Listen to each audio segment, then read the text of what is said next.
Hello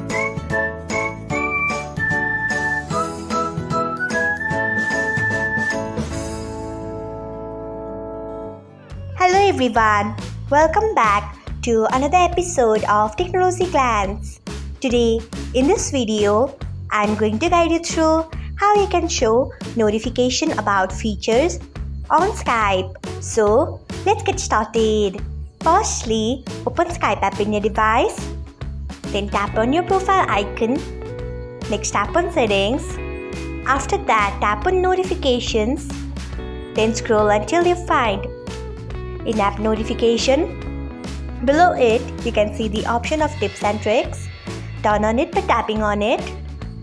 So, this is how you can show notification about features on Skype. Thanks for watching. If you found this guide helpful, we would love it if you hit the thumbs up button below. We upload great new tech tutorials like this one every day. So, do not forget to subscribe to our channel and hit the bell icon so that you'll never miss another update.